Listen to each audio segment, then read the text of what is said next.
Thank you for listening to my story. It means a lot to me to share it with you. Subscribe to the channel and leave comments. I really need your feedback. I'm Vivian, and at 65 years old, I thought my retirement would be a time of peace after a life of hard work, until my own son and daughter-in-law tried to take everything I'd built with my late husband, a betrayal that turned my quiet years into a fight for survival, a wound that still burns with every memory of the family I thought I knew. I live in a modest clapboard house in Charleston, South Carolina, its pastel blue exterior faded by the salty air, the backyard shaded by a sprawling live oak draped in Spanish moss, a tree my husband, Henry, and I planted when we bought the house 35 years ago, his laughter still echoing in the kitchen where we'd cook shrimp and grits on Sundays. Henry passed 3 years ago from pneumonia, leaving a void I've tried to fill with small joys, tending to my herb garden with hands gnarled from years of sewing, knitting hats for the local children's hospital, their tiny stitches of comfort in my loneliness, and playing card games with my 2 grandsons, Jacob, 16, a history buff who loves Civil War stories, and Lucas, 13, a skateboarder with a mischievous grin.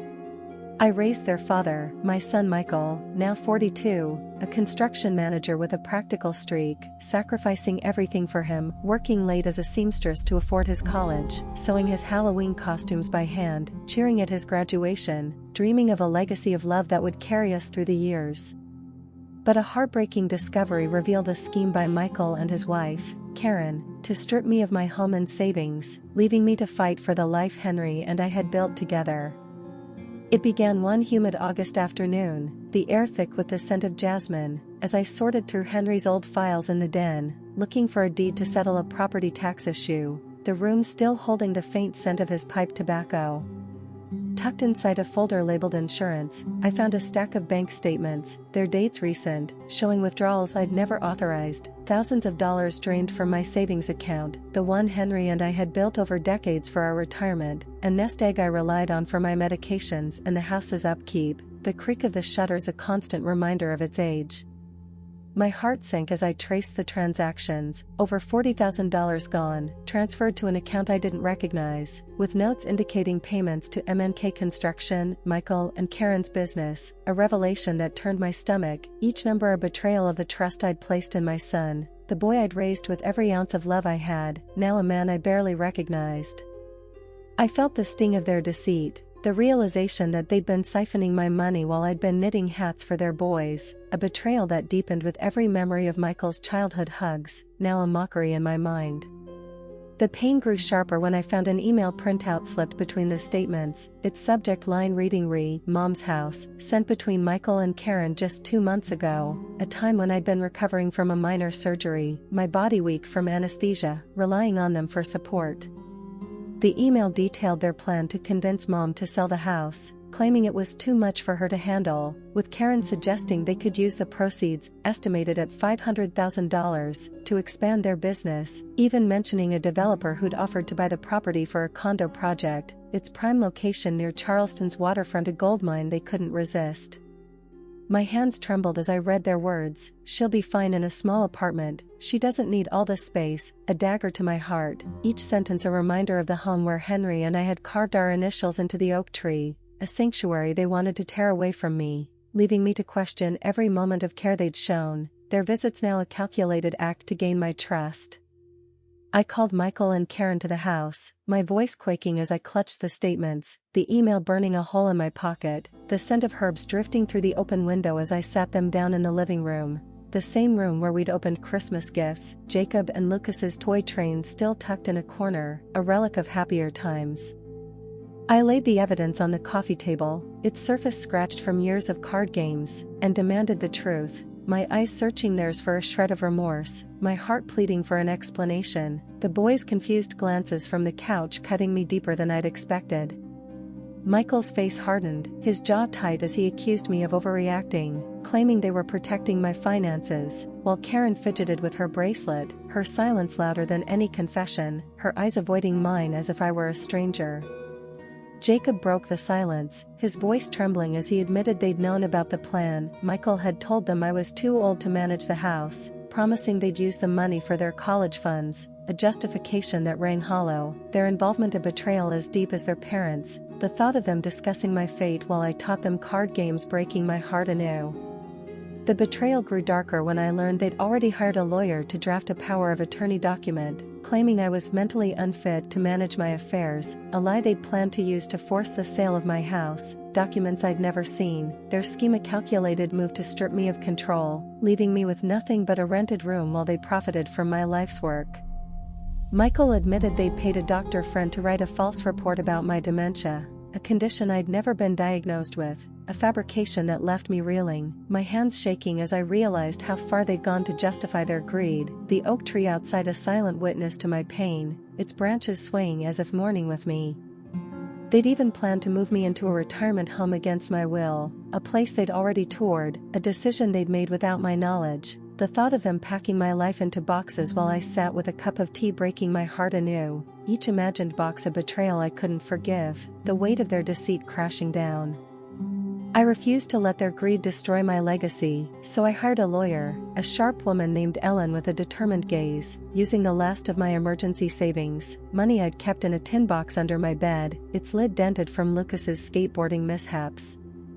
The legal battle stretched over 9 grueling months, each court date a test of my aging body, the courthouse's marble halls a challenge for my knees, the air heavy with the scent of old paper and the murmur of attorneys, their voices a drone against my pounding heart. Michael and Karen's lawyer, a slick man with a shark-like grin, argued I was confused and incapable, presenting the forged medical report that claimed I had dementia, a lie that made my blood boil, their audacity a slap to my face, the boys' silent stares from the gallery adding to my pain. I sat through testimonies from the doctor they'd bribed, a man I'd never met, who testified I'd been forgetful, and from a social worker they'd hired, who claimed I'd neglected the house, fabrications that brought tears to my eyes, my hands gripping Ellen's arm for support, her presence a lifeline.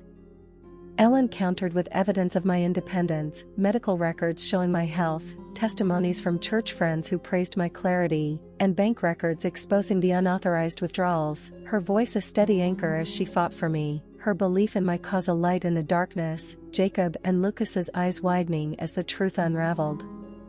I lost sleep, my bedroom a sanctuary turned prison, the silence deafening as I lay awake, the ticking of Henry's old clock on the nightstand a cruel reminder of time slipping away, its hands moving forward while I felt stuck in betrayal, the moonlight streaming through the curtains casting shadows on the walls, each one a specter of my pain, the creak of the floorboards a ghostly echo of their footsteps. The ghost of our shared life haunted me, Michael's laughter as he played in the yard, Jacob's history quizzes over dinner, Lucas's skateboarding tricks in the driveway, each memory a blade that cut deeper, their innocence a stark contrast to the family they'd become, their deceit a shadow over the love I'd given, the sound of their voices now a bitter refrain in my mind, mingling with Karen's calculated whispers. I'd clutch Henry's old jacket, its denim faded from years of wear, the scent of his aftershave long gone but the fabric a tether to the man who'd loved me fiercely, my tears soaking the collar as I whispered to him in the dark, begging for strength, my voice breaking as I asked why our son had turned against me, the silence his only response. My friends from the church rallied around me, their support a lifeline in my despair, bringing peach cobblers and sitting with me under the oak tree, the Spanish moss swaying as they shared stories of their own family struggles, their voices a comfort against the storm in my heart, the chirp of cicadas a gentle backdrop to our talks. But the weight of Michael and Karen's betrayal bore down, their absence at my birthday, a day they'd once filled with hugs and laughter, Jacob's history facts, Lucas's skateboarding stunts, leaving me to celebrate with a single candle, its flame flickering as I made a silent wish for justice, the wax bitter against the ache in my chest, the empty chairs a silent accusation of their greed. Just when I thought the worst had passed, a new twist emerged. Ellen discovered Karen had been working with a shady real estate broker, a man named Roger with a history of elder exploitation, who'd helped them forge documents to expedite the house sale, his name linked to a scam that had targeted other retirees in Charleston, his involvement a chilling revelation that deepened my fear, my nights now filled with dread of losing everything. The creak of the oak tree a sound I began to dread, its branches a reminder of happier days. I hired a private investigator, a gruff woman named Diane with a sharp eye, her presence a reassurance as she dug into Roger's dealings, meeting me at a cafe with a view of the Ashley River, the smell of salt water lingering as she handed me files, her hand steady as she detailed his schemes, the clink of cups a rhythm to our conversation. Diane uncovered that Karen had promised Roger a cut of the house sale, using it to fund a new construction project, a plot that could have left me homeless. The paperwork a labyrinth of deceit that made my head spin, each page a betrayal etched in numbers, the grandsons' names on some documents a shock that left me breathless, their involvement a wound I couldn't comprehend. But the plot thickened when Diane revealed Roger's deeper motive. He'd been sued by an elderly couple years ago, losing a lucrative deal, and now he targeted seniors as revenge, his partnership with Karen a twisted game of power, each move a step toward reclaiming his pride, a revelation that turned my stomach, the layers of betrayal piling higher, my breath catching as I realized the depth of their malice, the boys' naivety a bitter twist. I spent months gathering evidence, my days a blur of meetings with Ellen, her office lined with legal books and a view of the Ravenel Bridge, phone calls with Diane, her voice a steady comfort, and sleepless nights poring over documents, my dining room a war room of scattered papers and teacups, the walls closing in as I fought to reclaim what was mine, the ink on the pages blurring through my tears, my glasses fogging with each shaky breath, the scent of herbs drifting in from the open window. A bitter contrast to my pain. One evening, as I sorted through Henry's old tools, their handles worn from his hands, I found a letter he'd written to me on our 30th anniversary, tucked inside, its words a balm to my soul, "Vivian, you're my strength, fight for what's ours." The words gave me the resolve to keep fighting, his handwriting a lifeline in the storm, its loops and curves a reminder of the man who'd loved me fiercely, my fingers tracing the ink as I wept, the paper crinkling under my touch. But the fear escalated when Roger left a threatening note under my door one night, its words scrawled in red ink, "Stop now, or you'll lose more than the house," the threat chilling me to the core, my hands trembling as I showed it to Ellen, her face hardening as she promised to report him, her resolve a shield I clung to, my heart racing as I double-checked the locks each night, the click of the bolt a small victory against my fear. The courtroom became a crucible of tension, each session a battle for my dignity, the air heavy with the scent of old wood and the murmur of spectators, their whispers a backdrop to my pain, the benches creaking under their weight. Michael and Karen sat together, their faces a mask of defiance, Michael's jaw tight, Karen's hands twisting her bracelet, the boys' eyes red with guilt, their unity a stark contrast to the family we'd once been, their childhood crafts on the wall behind me a painful reminder of what I'd lost, the paper curling with age.